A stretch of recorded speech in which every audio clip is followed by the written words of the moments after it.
שלום וברוכים השבים לערוץ היוטיוב שלי. אני בר הדדי ואני מאמנת להתמודדות עם חרדה, דיכאון, דה-פרסונליזציה ודה-ריאליזציה. והיום בסרטון אני רוצה לדבר על אנשים שסובלים מדה-פרסונליזציה ודה-ריאליזציה, ולמה בעצם באות מחשבות שחוזרות על עצמם ולופים, ולמה הם מאוד מאוד מפוחדים וגם מאוד מפחדים לדבר על הנושא הזה ולשתף אנשים או ללכת נגיד לפסיכיאטר וכולי. בעצם מה המוח שלהם מחפש? מה הבעיה בעצם? מה תוקע אותו באותו מצב? אז בואו נעשה פתיח קצר ונתחיל.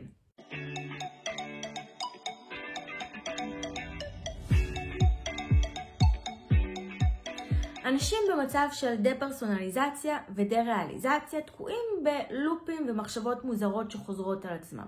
כל מיני שאלות מוזרות. זה יכול להיות שאלות על החיים, זה יכול להיות שאלות על עצמם, על האנושות, על אדם, על שפה, כל מיני דברים שפעם לא חשבו עליהם ופתאום הם חושבים עליהם בלי סוף. שוב ושוב ושוב חוזרות כל מיני מחשבות מוזרות ומטרידות שתוקעות אותם בתחושה מאוד מאוד מפחידה. או שהם מאוד חוששים לדבר על מה שהם חווים. זה מגיע בגלל שהמוח שלהם פשוט מחפש תשובות. הם מחפשים תשובות. אממה, הם מאוד מפחדים שהתשובות יהיו מפחידות ושליליות.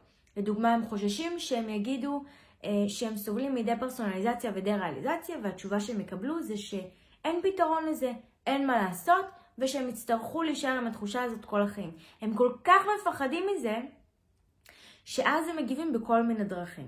יש את אלה שמגיבים בצורה שהם מתעקשים להגיד ככה נשאר כל החיים, כי הם מפחדים מהאכזבה שפתאום יגידו להם אתה תצטרך להישאר ככה כל החיים. זה כמובן מנגנון הגנה. לדוגמה, דמיינו עכשיו אודישנים למשהו מאוד חשוב, נגיד לתוכנית שירה. יש את אלה שהם מפחדים מהכישלון, הם מפחדים מהסירוב, שיגידו להם לא התקבלת, שהם פשוט יגידו כבר מראש, לא נראה לי שאני אתקבל, לא נראה לי שיקבלו אותי. מכירים את אלו? אז ככה יש אנשים שמגיבים ומתעקשים שהם לא יכולים לצאת מהמצב שלהם.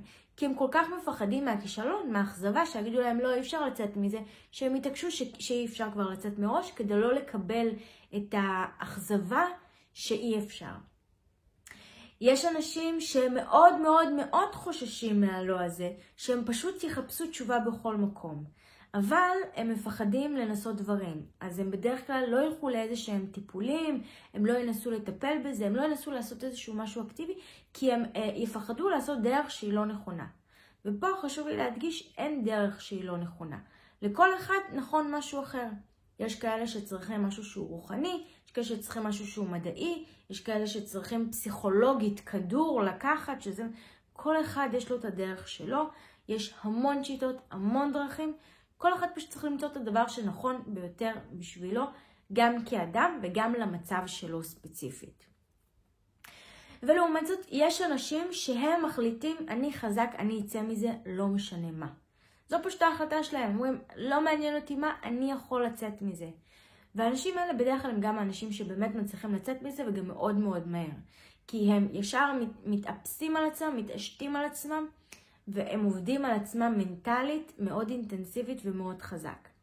וזה מאוד משתנה מאדם לאדם. עכשיו אמרנו בעצם שהמוח מחפש תשובות, והוא מאוד מאוד מפחד לקבל תשובות מפחידות. ואז באות כל מיני שאלות מוזרות, ויש הרבה פחד סביב השאלות האלה. עכשיו השאלות האלה, אם לא הייתם מפחדים לקבל תשובה שלילית, אז השאלות האלה לא היו מפחידות, נכון?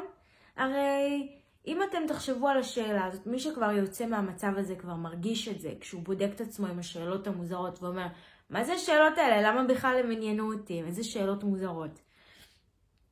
אבל תחשבו על זה לפני שכל זה התחיל. יכול להיות שחלק מהשאלות כבר עברו לכם בראש מתישהו, אבל הם לא עניינו אתכם.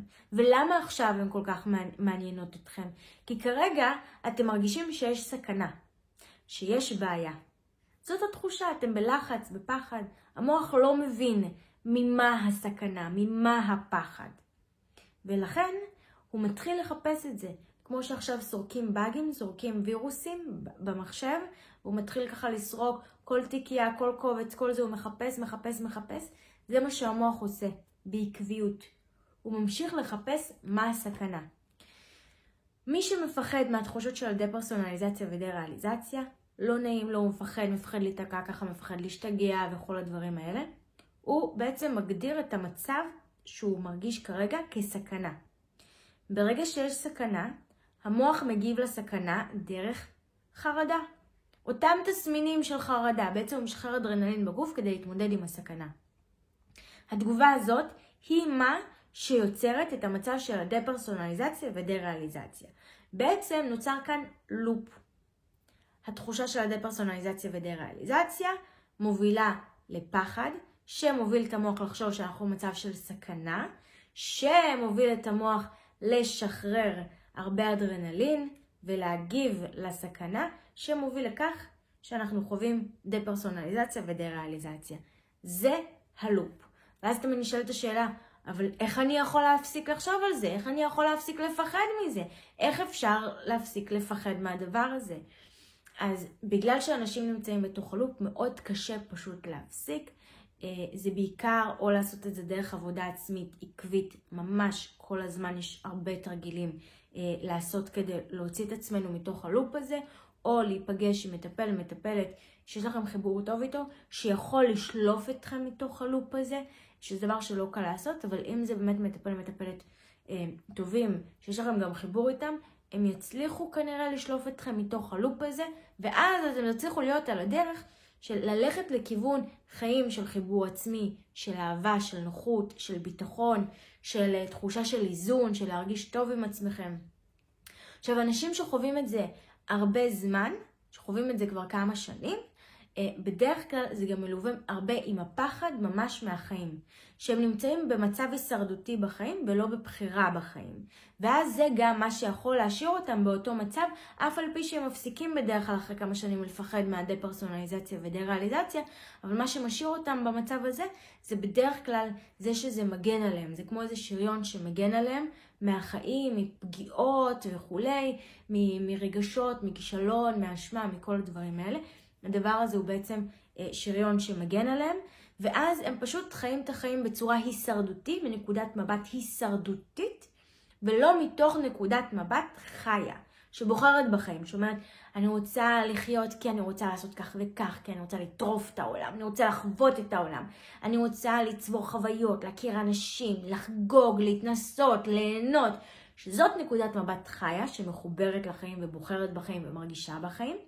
ולעומת זאת יש נקודת מבט הישרדותית שאומרת, אני רק רוצה להרגיש טוב, אני רק רוצה שיהיה בסדר, אני רק רוצה שיהיה בסדר, אני רק רוצה.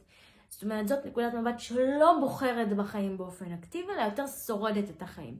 כל העניין שקשור להישרדות, הוא בדרך כלל גם קשור לסכנה, כי אנחנו רק רוצים לשרוד, אנחנו רוצים לשרוד כשאנחנו מרגישים שאנחנו חיים בתוך סכנה. וסכנה, כמו שאמרנו מקודם, היא מעוררת את אותו מנגנון של החרדה, שגם קשור לדיסוציאציה של הדפרסונליזציה ודה-ריאליזציה. אז צריך לשנות את זה. איך משנים את זה? דרך הרבה עבודה עצמית. זה הדבר העיקרי. וכדאי גם לקחת מטפלת מישהו שמלווה בתהליך, שעוזר, שמעודד, שגם מכיר אתכם, שידע להקשיב לכם, לדבר איתכם, להגיד לכם את הדבר הנכון, בזמן הנכון, לעזור לכם לעשות סדר, ויעזור לכם בעיקר ברגעים של הנפילות, כי כמובן זה תהליך מאוד לא פשוט. זה סוג של לחוות משבר פתאום באמצע החיים, עם הדבר הזה, עם התחושות האלה, שלא הרבה אנשים מכירים אותם, שלא הרבה אנשים יודעים מה זה ולמה זה נגרם, וזה מכניס להרבה לחץ עוד יותר שאתם בין הבודדים שמתמודדים עם זה. אז אתם לא בין הבודדים, יש עוד אנשים שמתמודדים עם זה. פשוט זה משהו שהוא לא כל כך מוכר בישראל. אם אתם תרשמו דפרסונליזציה, דה-ריאליזציה, דיסוציאציה באנגלית, ותחפשו בגוגל, ביוטיוב, אתם תראו שיש המון תכנים סביב זה. אבל ישראל זו מדינה קטנה, ולכן יש פחות מידע, יש פחות שיתוף סביב הדבר הזה. זה גם משהו מאוד קשור במנטליות, אנחנו לא ממש מדברים על נושאים של בריאות הנפש באופן פתוח בישראל. ולכן אין על זה הרבה מידע, וזה גם מאוד פרטי, לא כולם רוצים לשתף את זה. אז תדעו שאתם לא היחידים, יש עוד אנשים, פשוט הם לא משתפים על זה, הם לא מדברים והם לא אומרים שהם חווים את זה.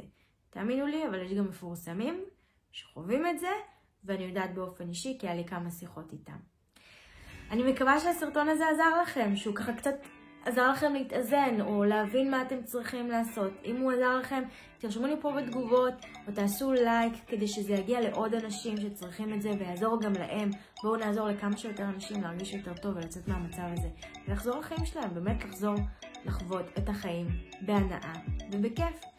וכמובן, אם עדיין לא לחצתם להירשם כמנוי, אז לחצו עכשיו להירשם כמנוי לערוץ. בכל יום שני עולה סרטון חדש, וניפגש בסרטון הבא. ביי!